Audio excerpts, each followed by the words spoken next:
थोड़ा सा उनको अपना अनुभव बांटना आवश्यक है। Good morning, everyone. As you know, my name is Raviraj, and I secured All India Rank 182 in UPSC CSE 2024. Earlier, I was selected as revenue officer in Bihar Public Service Commission. However, I didn't join there. Currently, pursuing my training of IRS income tax at National Academy of Direct Taxes, Nagpur. I think you all are comfortable with both of the languages, Hindi and English. Because no doubt English is the language of knowledge, so called, but Hindi is the language of fun, joy, entertainment, and I feel that knowledge अगर entertainment के साथ हो तो ज़्यादा अच्छा होता है. Because अगर monotony हो, सिर्फ और सिर्फ knowledge ज्ञान पढ़ाया जाए तो इतना अच्छा नहीं लगता है और फिर marks वैसे नहीं आते जैसा हम चाहते हैं. So I will be speaking in both of the languages. First of all, I would like to know what's your expectation from me. Any expectation, or I should start?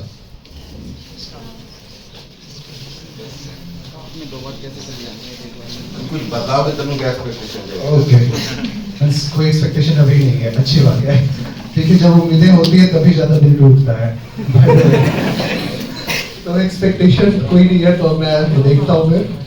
सबसे पहले एक एक्सपेक्टेशन होगा कि ये भी हो गया, यस मैं भी हो गया, and I still got 298 marks in history optional with Hindi medium.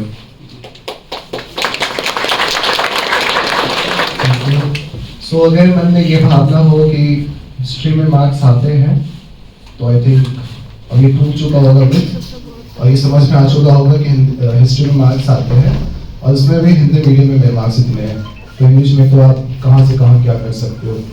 But ये कहने की बात है, दोनों भाषाओं में हिस्ट्री में अच्छे मार्क्स आते हैं. हिस्ट्री को आप कैसे पढ़ते हो, आई एम डैम श्योर कि सर ने बताया होगा, क्योंकि मैं कैसे पढ़ता हूँ it is just because of search strategy और सर्च पेडागोजी. मुझे ये विश्वास है अगर कोई भी आप में से यहाँ पे खड़े होकर के 1 घंटे में पूरे हिस्ट्री को समझा दे, राइट फ्रॉम पैलियोलिथिक एज अभी तक, तो ही इज द ज्ञाता ऑफ हिस्ट्री और शी इज द ज्ञाता of history. Can any of you do this? सिर्फ 1 घंटे में पूरा हिस्ट्री, और मैं तो कहूँगा आधे घंटे में पूरे हिस्ट्री को एक्सप्लेन कोई कर सकता है क्या? But you can do it if you study properly, you can do it. आप सबको सर बताए होंगे कि पूरे हिस्ट्री को 4 तरीके से आप कैटेगराइज कर दो, सोशल, पॉलिटिकल, इकोनॉमिक और कल्चरल. बिलीव में मुझे यही 4 बातें पता है, हर और चारों के बारे 4-4, 5-5 बातें पता है और मैं इन्हीं को कट कॉपी पेस्ट करता हूँ. मुझसे कुछ भी पूछा जाए मैं उससे ज्यादा कुछ नहीं जानता, उससे ज्यादा कहीं कुछ नहीं करूंगा. सर ने जो पीडीएफ बताया था, दिया था, बस मेरे पास उतना ही ज्ञान हिस्ट्री का है और यही तरीका भी है पढ़ने का. आप जब शुरू करो, मैंने जैसा बोला कि आधे घंटे में 1 घंटे में वो एक्सप्लेन कर सकते हैं, यू कैन डू इट. आप शुरू करो जहां से भी करना है. फॉर एग्जांपल वैदिक पीरियड से, तो बताओ वैदिक पीरियड में 4 बातें पॉलिटिकल, 4 बातें कल्चरल, 4 बातें सोशल, 4 बातें इकोनॉमिक. अगेन जाओ महाजनपद पीरियड में, देन मौर्यन, देन गुप्ता और later Maurya, Gupta, later Gupta, early medieval हो जाता है. बस इतना ही करना होता है. हमें लगता है कि हिस्ट्री बहुत बड़ा सब्जेक्ट है और बहुत कुछ पढ़ना होता है. बिलीव में हिस्ट्री बहुत बड़ा सब्जेक्ट नहीं है और हमें बहुत कुछ नहीं पढ़ना होता है. We think that a sky is the limit, but it's ridiculous. A sky is not the limit. Your syllabus, your previous year question paper is the limit. You need not to do anything more than that. If you have covered your syllabus properly, if you have gone through previous year question paper, it means you have done what you needed to do. But what you need to do, one more thing. First of all, you need to read, study, and even think the content provided by sir, or whatsoever you feel. However, I feel that you need not to study more than that. What sir is providing you or what sir is recommending you. But even if you want to do something more, then please think, please analyze, please have interdisciplinary approach. Means you need to relate one topic with another, you need to relate one chapter with another, you need to link one subject with another. For example, if you are reading history, You should not think that history is a very separate subject. You should think that history can be linked to current affair, history can be linked to international relation, and history can be linked to other subjects. I keep saying this thing to everyone, that this is the way to get success, this is the way to get into the PDF of UPSC prestigious examination. If you start relating all the things, for example, if I am right now studying the current affair and reading the social issues, caste system, then I would certainly go to the back to the history of casteism or caste system in India. और ये कहाँ मिलेगा? Obviously. और इसका एक बहुत सही तरीका है कि आप देखते जाओ महाजनपद पीरियड और इवन वैदिक पीरियड में कास्टिज्म के बारे में कुछ वर्ड के रूप में देखने को मिलता है। धीरे धीरे ये महाजनपद पीरियड में कास्ट के रूप में बनने लगता है। सर की एक लाइन है, आप लोगों को पता नहीं इंग्लिश में क्या सब लिखे हैं, पर हिंदी में ये है कि जाति व्यवस्था भारतीय समाज की वास्तविकता और वर्ण व्यवस्था भारतीय समाज का आदर्श है। तो ये देखो उसी समय हो गया है। फिर आप इसको आगे जाओ, मौर्य पीरियड में क्या हुआ है, थोड़ा सा स्थिति और बुरी हुई है, फिर क्या हुआ, ये आप करते जाओ और देखो कि आज जो कास्टिज्म देखने को मिलता है ये बिकॉज ऑफ दैट, जो ये कहते हैं कि लम्हों ने खता की और सदियों ने सजा पाई। तो उस कुछ क्षणों में, कुछ दिनों में, कुछ वर्षों में ऐसा हुआ और आज का भी भारत विकसित होने की कगार पे है, लेकिन एटलीस्ट विकसित होने की दिशा में तो बढ़ रहा है, बट आज भी अब जाति व्यवस्था, जाति प्रथा और सरकार को ये करना पड़ रहा है कि अगर आप इंटरकास्ट मैरिज करोगे तो इतने लाख रुपए मिलेंगे, इतने हजार रुपए मिलेंगे। मतलब कोई ये ना सोचे कि बस इसी उद्देश्य से इंटरकास्ट मैरिज। जब मैं बीपीएससी के बारे में पढ़ रहा था तो मैंने करंट अफेयर पढ़ा, उसमें एक था मुख्यमंत्री अंतर जाति योजना, कुछ ऐसा विवाह योजना, तो उसमें था कि कन्या को 3 लाख रुपए शायद मिलते हैं। मैंने कहा ये ठीक है, स्कीम है। बेरोजगारी में 3 लाख बहुत होता है, वैसे आज भी बहुत होता है, सबके लिए होता है, पर ये लगा कि एक अच्छा योजना है, अपने लिए बनाया गया। फिर मैंने किसी तरह से अपने पेरेंट्स को कन्विंस भी कर लिया था कि तो आज भी मेरे पेरेंट्स इस मूड में है कि ठीक है कोई भी पसंद आ जाएगी, चलेगा, बस इंसान होना चाहिए। मतलब वो थोड़ा एआई रोबोट से इतने डर चुके हैं ना, ये तो सब जब आगे खैर बुलावे, पेरेंट्स ऐसा सोच रहे हैं, पर ऐसा होगा नहीं, रोबोट से भी मैं इतना भी मॉडर्न नहीं हुआ। सो ये हमें हिस्ट्री में पता चलता है कि आप अभी क्या हो, कैसे हो। आप इसी चीज को अम्बेडकर जी के द्वारा जो तर्क दिए गए हैं, जो गांधीयन लॉजिक्स एंड रीजनिंग्स है, आप उससे रिलेट करके देखो, देन आपका जो नॉलेज है वो एनरिच होगा। और एक बात मैं बताऊं कि इसके लिए आप लोग व्हाट्सएप पे जो चैट करते रहते हैं उससे काम नहीं होता है, जो रील्स स्क्रॉल करते रहते हैं यूट्यूब और इंस्टा, उससे काम नहीं होता है। इसके लिए आपको फोन को दूर रखना पड़ेगा, किताबों को नजदीक रखना पड़ेगा, किताबों को अपने पास रखना पड़ेगा। और कभी कभी वो निदा फाजली का एक शेर है कि धूप में निकलो घटाओ में नहाकर देखो जिंदगी क्या है, किताबों को हटाकर देखो। तो कभी कभी आपको किताबों को हटाना भी पड़ेगा, बिकॉज आप तभी इन चीजों को अच्छे से सोच पाओगे जब किताबों में दिए गए ज्ञान को बिल्कुल अकेले बैठ करके उस पर विचार करते हो, विमर्श करते हो और सोचते हो।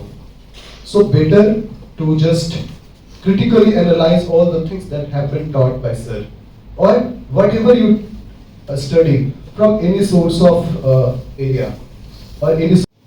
और यूपीएससी एक मैराथन है, इट्स नॉट 100 मीटर का रेस है कि आप दौड़ करके 9 सेकंड में पूरा करोगे और गोल्ड मेडल मिल जाएगा। For this you will have to keep study, you will have to keep learning new things, then you can only get into that. तो ऐसा है कि आप 1.5-2 साल का एक बड़ा सा रोड मैप बनाओ, बिल्कुल पंचवर्षीय योजना बनाने की जरूरत नहीं है, और वो बनाता कोई नहीं है, बन जाता है, ये अलग बात है।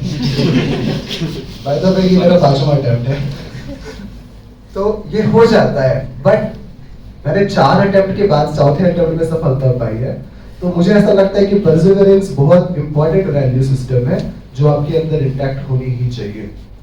इस बार की जो टॉपर थी शक्ति दुबे, वो 5वें अटेम्प्ट में थे, तो ऑब्वियसली पंचवर्षीय योजना तो बना ही नहीं होगी, पर 5 तो उन्होंने एग्जाम ही दे दिया, 1.5 साल तैयारी करी होगी, तो 7 वर्षीय योजना हो ही गया होगा। सो परसिवरेंस कुल मिला के बहुत जरूरी है। हिस्ट्री ऑप्शनल से रिलेटेड एक और बात कि history is the mother of all the subjects as I feel, and sir also said the same thing, because आप एक हिस्ट्री के फैक्ट का इस्तेमाल अलग अलग सब्जेक्ट में कर सकते हो। ज्योग्राफी में भी कर सकते हो। कैसे हो सकता है ऐसा? Can anyone guess?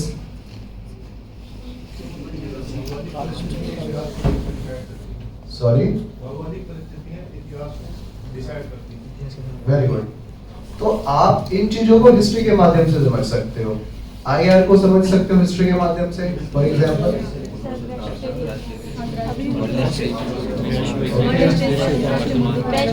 Okay, economy को समझ सकते हो हिस्ट्री से। क्या नहीं समझ सकते फिर हिस्ट्री से?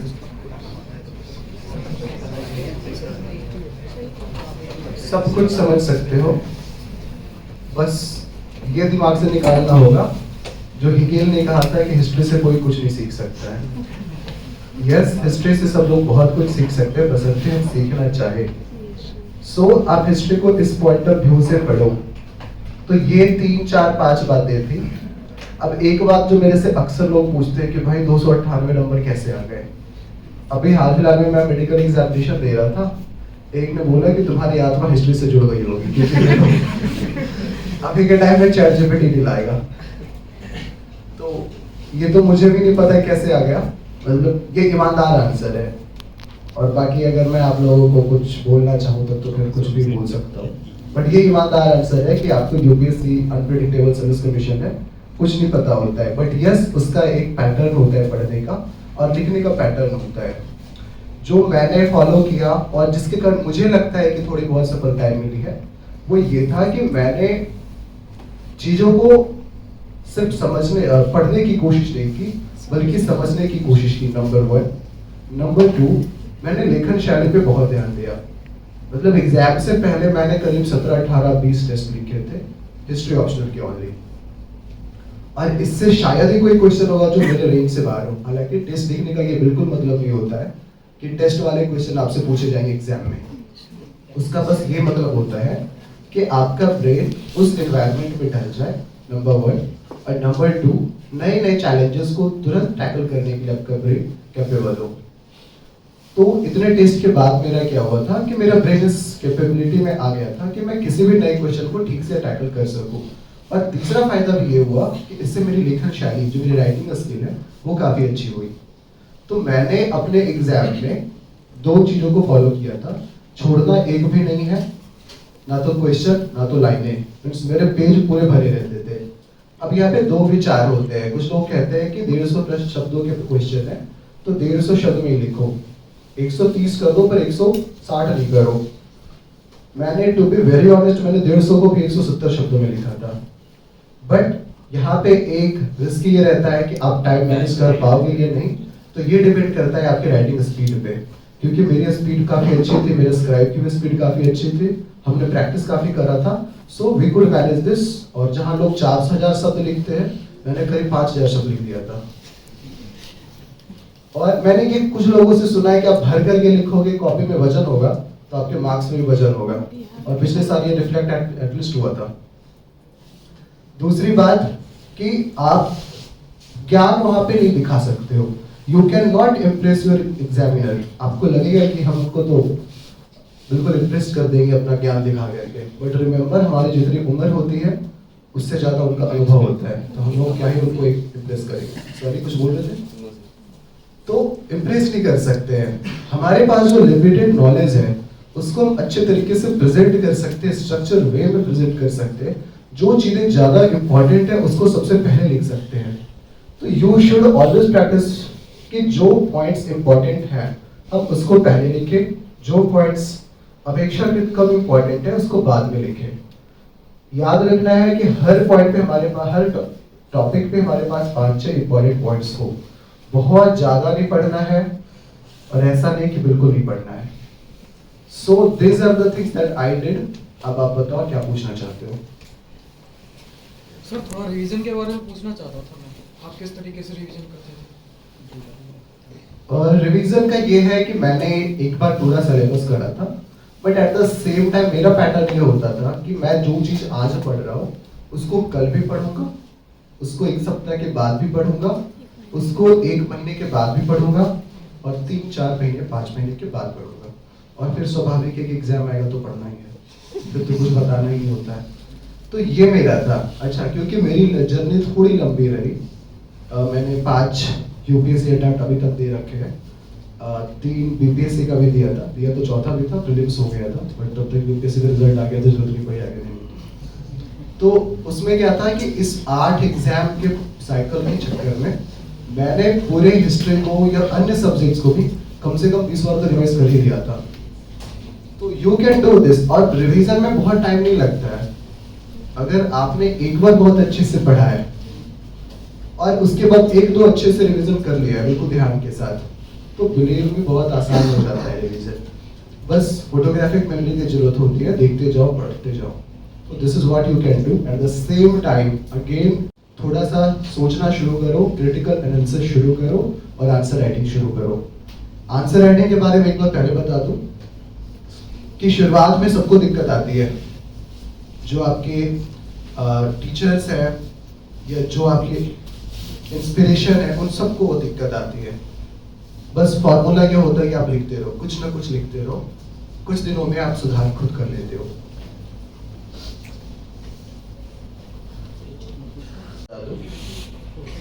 तो व्हाट आई डिड कि मैंने YouTube पे बहुत सारे सीसैट के लेक्चर्स किए। आप सब भी लेक्चर सीसैट के कर रहे होंगे कहीं ना कहीं से, और कुछ होंगे जो सीसैट को लेके थोड़ा कंफर्टेबल फील कर रहे होंगे, तो इट्स ओके। अदरवाइज सीसैट को आप तो थोड़ा ध्यान से लो।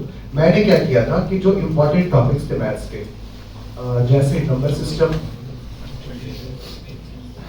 Percentage, average, time and distance, time and work, calendar, clock, arithmetic, reasoning, इन सबको मैंने ठीक से किया था। तो अगर आप इनको ठीक से करते हो, हाँ इसमें नंबर सिस्टम थोड़ा सा डिफिकल्ट है, मतलब थोड़ा सा नहीं, बहुत डिफिकल्ट है,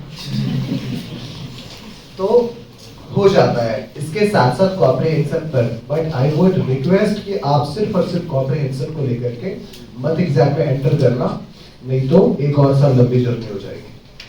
so you can do this और प्रैक्टिस करो।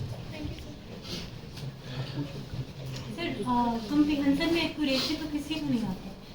Yes, किसी को नहीं आता है, इवन जो हमें पढ़ा रहे होते हैं उनको भी नहीं आता। मतलब ये क्योंकि थोड़ा सब्जेक्टिव होता है, 1-2 ऑप्शन ऐसे होते हैं कि वो कोई भी कंफ्यूज हो जाएगा।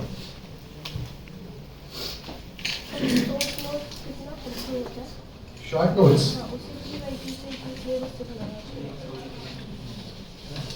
ईमानदार आंसर है कि मैंने आपको शॉर्ट नोट्स नहीं बनाए, लेकिन मुझे ऐसा लगता है कि शॉर्ट नोट्स या नोट्स का मतलब ये नहीं होता है कि आपको जो भी लिखा पढ़ाया गया है या जो भी किताबों में लिखी हुई उसको आप बिल्कुल कॉपी कर दोगे। इसका बस मतलब इतना होता है कि जो भी इम्पोर्टेंट चीजें हैं उसको लिखो, और दूसरी तरफ जो ऐसी चीजें हैं जो आप याद नहीं कर पा रहे हो बट आपको लगता है ये इम्पोर्टेंट है, उसको नोट डाउन करो। और ये चीजें फायदेमंद होती है, ताकि पूरे पढ़ाई गई चीजों को या पूरी किताब की चीजों को अपने शब्दों में लिखना शॉर्ट नोट्स है। तो आप ऐसा कर सकते हो, जो चीजें इंपॉर्टेंट है पीवाईक्यू के पॉइंट ऑफ व्यू से, उसको नोट डाउन करो बिल्कुल अपने शब्दों में, छोटा जितना आप क्रिस्प कर सकते हो, and at the same time जो इंपॉर्टेंट है उसको नोट डाउन। सर हिस्टोग्राफी आपने कैसे तैयार किया था? सच बताओ, जरूरत नहीं होता है। सर ने जो पढ़ाया है, एक लेक्चर सर का होगा, उसमें बताए होंगे कि ओरिएंटलिज्म क्या है, सॉरी, उससे ज्यादा की जरूरत नहीं होती है। ये अच्छे से पढ़ लो।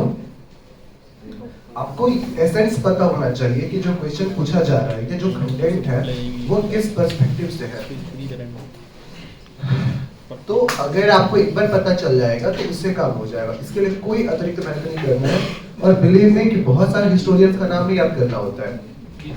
हमको लगता है ऑप्शनल है तो बहुत सारे हिस्टोरियन का नाम उसमें कोट करते रहेंगे, उसकी किताबें कोट करते रहेंगे, but it doesn't require, it is not needed at all. आप बिल्कुल नॉर्मल वे में लिखो, स्पष्ट आपकी लैंग्वेज होनी चाहिए, इजी लैंग्वेज होनी चाहिए, और गागर में सागर जैसी लैंग्वेज होनी चाहिए। और एक क्लास आप जब हिस्टोग्राफी का कर लोगे उससे हो जाता है। उसके बाद और कुछ नहीं करना पड़ता है। बाकी जहाँ जहाँ पे जरूरत होगा सर आपको हिंट करते जाएंगे कि ये क्वेश्चन इस तरह का डिमांड कर रहा है, ये जो पर्सपेक्टिव है इस तरह के स्कूल ऑफ थॉट की है, उससे ही काम हो जाता है। आपने ऑप्शन के लिए क्या-क्या पढ़ा?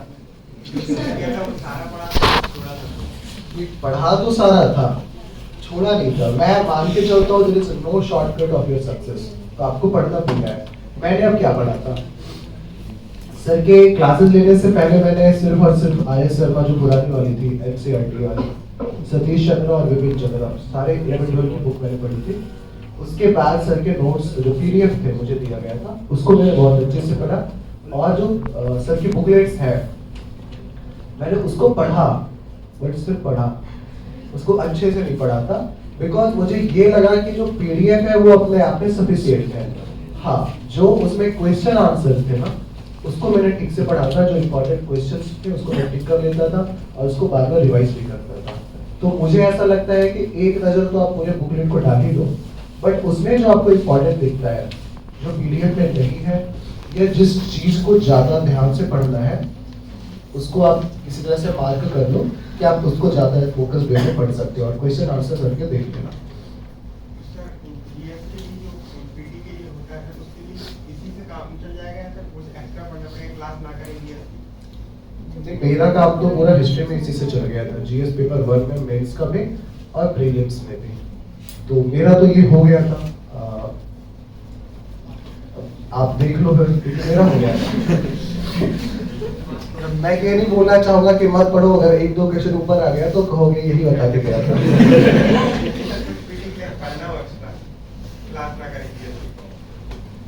जीएस की क्लास मैंने तो नहीं की थी, तो मुझे नहीं लगता कि बहुत ज्यादा रिक्वायरमेंट होता है। थोड़ा सा आर्ट एंड कल्चर का देख लो, लोग नितिन सिंघानिया की बुक बताते हैं, पर जो क्वेश्चन पूछा जाता है, मान लो 5 क्वेश्चन पूछा जाता है तो 3 तो नितिन सिंघानिया सर को ही नहीं पता होता, तो बुक में क्या होगा। और जो 2 रहता है वो इतने जनरल होते हैं कि वो सबको पता होता है, तो फिर आप बीच का रास्ता निकाल लो। मैंने नहीं पढ़ा था बहुत ऑनेस्टली स्पीकिंग। हाँ, मैंने थोड़े बहुत जो फोक डांसेस है, म्यूजिक है, ड्रामा है, पेंटिंग है, इन सबको थोड़ा देखा था। इसके अलावा वही स्कल्पचर जो द्रविड़ नागर जो आप ऑप्शनल में पढ़ते हो, जो आपके वेदांत फिलॉसफी है, वो सब, बस और कुछ मैंने नहीं किया।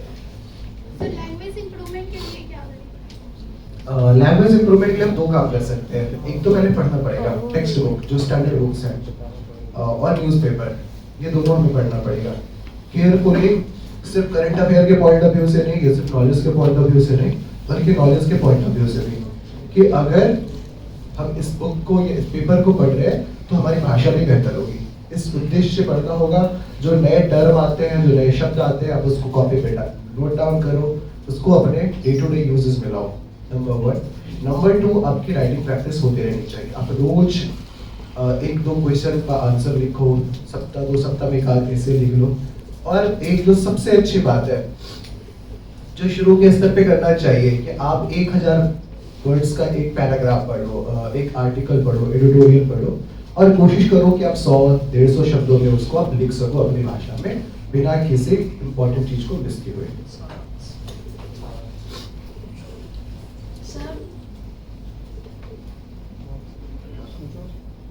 Sir hello, sorry, just hello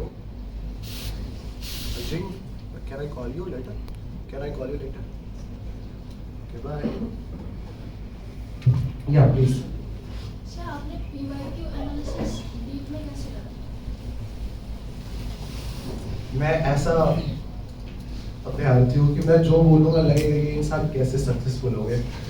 मैंने वो भी नहीं किया है। बट ऐसा नहीं है। अभी पीवाईक्यू देखो, मैं आपको कुछ बातें बताता हूँ जो मैंने नहीं किया, और आमतौर पर यह धारणा है ये करना चाहिए। मैंने इंडियन एक्सप्रेस नहीं पढ़ा, हिंदू नहीं पढ़ा है, कुरुक्षेत्र नहीं पढ़ा है, योजना नहीं पढ़ा है, सिलेबस मुझे आज भी याद नहीं है। आप लोग को बोला गया होगा कि ओट पे होना चाहिए। पीवाईक्यू को देखता था, बट बस देखने के लिए देखता था, कि ऐसा ना लगे कि मैंने पीवाईक्यू देखा नहीं है। देखो, मेरा ये मानना है ना, जब आपके साथ सीनियर्स हो तो दिमाग, जुबान और हाथ कम चलाना चाहिए। तो PYQ, as far as PYQ is concern related to history optional, तो मुझे ऐसा लगता है कि सर जो कंटेंट दे रहे हैं वो पीवाईक्यू को ध्यान में दे करके दे रहे हैं। मैं हिस्ट्री की बात नहीं कर रही हूँ, इसी की भी, प्री की बात कर रही हूँ। अच्छा, प्री की कोई फायदा वैसे भी नहीं पीवाईक्यू देखने से। ये तो हर 1-2 साल बाद तो पैटर्न ही चेंज कर देते हैं। अब आप क्या कर सकते हो, बेसिकली जो स्टैंडर्ड बुक्स है ना, उसमें ये देख लो कि PYQ से के पॉइंट ऑफ व्यू से इम्पोर्टेंट कौन कौन चैप्टर्स है, कौन कौन टॉपिक्स है। आप फॉर एग्जाम्पल जब आप ज्योग्राफी देखोगे तो यू विल फाइंड कि कुछ टॉपिक्स हमेशा उससे पूछे जाते हैं। पॉलिटी में कुछ टॉपिक से हर साल पूछा जाता है, जैसे जुडिशियरी से हर साल एक आध क्वेश्चन तो पूछते ही हैं, पार्लियामेंट से पूछते हैं, फंडामेंटल राइट से पूछते हैं। तो इन टॉपिक्स को आप ध्यान से पढ़ो। अच्छा, कुछ चीजें ऐसी है ना जो कॉन्सेप्चुअल होते हैं, जैसे राइट्स के बारे में वो बहुत फंडामेंटल क्वेश्चन पूछते हैं कि लीगल राइट क्या है, फंडामेंटल राइट क्या है, इस तरह की बातें वो पूछते हैं। तो इससे हम इतना समझ सकते हैं कि कौन से टॉपिक से अक्सर क्वेश्चन पूछे जाते हैं, नंबर 1, और नंबर 2 की फैक्चुअल बातों से ज्यादा कंसेप्चुअल बातें पूछी जाती हैं। वो कभी कभी रेजिम पे पूछ लेते हैं कि डेमोक्रेसी में ऐसा होता होगा, मोनार्की में ऐसा होता होगा, डिक्टेटरशिप में ऐसा होता होगा। तो ये बेसिकली उससे हमें ये आइडिया लग जाता है कि किस टॉपिक का वेटेज कितना एग्जाम के पॉइंट ऑफ व्यू से और किस तरह के क्वेश्चन पूछे जाते हैं। बस 2-3 साल का एनालाइज कर लो, इस तरह से हो जाता है।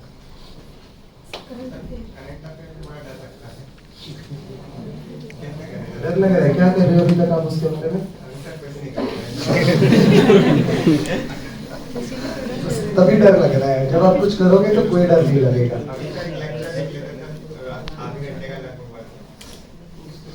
देखो, एक तो न्यूज़पेपर पढ़ाई करो, कितना भी अच्छा लेक्चर देख लो, मैगजीन पढ़ लो, but I would highly recommend कि आप एक न्यूज़पेपर पढ़ो। 2 बातें हैं, करंट अफेयर जो है, तो करंट में अपने आप में फ्लो होता है। आप जब ये न्यूज़पेपर पढ़ोगे तो बिल्कुल फ्लो में रहोगे करंट्स की, कि क्या क्या घटनाएं हो रही हैं, पहली बात। दूसरी बात, आपका अपने आप रिवीजन भी होता रहेगा, क्योंकि आज की घटना कहीं ना कहीं कल भी अखबारों में मिलती है। SIR के बारे में आप पिछले 2 महीने से पढ़ रहे हो, तो आपको कुछ नया फिर मैगजीन में नहीं करना पड़ेगा। तीसरी बात कि अगेन एक ने पूछा था ना कि लैंग्वेज को कैसे इम्प्रूव करें, ऐसे इम्प्रूव करते हैं। न्यूज़पेपर में स्टैंडर्ड लैंग्वेज का इस्तेमाल होता है, उससे आपकी भाषा अच्छी हो जाती है। और चौथी बात, उसमें जो आर्टिकल्स होते हैं, जो एडिटोरियल्स होते हैं, वो ओपिनियन बेस्ड होते हैं, और वो मेंस के पॉइंट ऑफ व्यू से द मोस्ट इम्पोर्टेंट चीज होता है। मेंस में कोई क्लास नोट्स, कोई बुक्स कुछ काम नहीं देता है, सिर्फ और सिर्फ आपका खुद का एनालिटिकल थिंकिंग काम देता है, और वो आपको एडिटोरियल आर्टिकल इन सबके पढ़ने से होता है। तो एक तो न्यूज़पेपर पढ़ो। अब आप पूछोगे कौन सा? अगेन, आप लोग इंग्लिश मीडियम के हो? हिंदी हो? अच्छा, तो मैं तो भाई दैनिक भास्कर पढ़ा था, दैनिक जागरण पढ़ा था। विश्वास नहीं आप लोगों को, इससे कैसे हो सकता है, पर हो जाता है। दैनिक जागरण मैंने पढ़ा था, उसमें भी 4 पन्ने में पढ़ता था। Page number 1, page number 3, page number 10, page number 11। 10 में बिजनेस का होता था, 11 में इंटरनेशनल रिलेशन होता था। जिस दिन इंडिया का मैच होता था, अगले दिन मैं स्कोर बोर्ड में देख लेता था। कोई काम नहीं देता है पर। हाँ, तो इससे एटलीस्ट आपकी भाषा तो अच्छी होती ही है। अच्छा, मैं शुरू में इंग्लिश में इसलिए बोल रहा था ना, मुझे लगा आप लोग इंग्लिश वाले। फिर ये भी दबाव होता है ना कि आपको दुनिया को ये भी दिखाना होता है कि मुझे इंग्लिश आती है।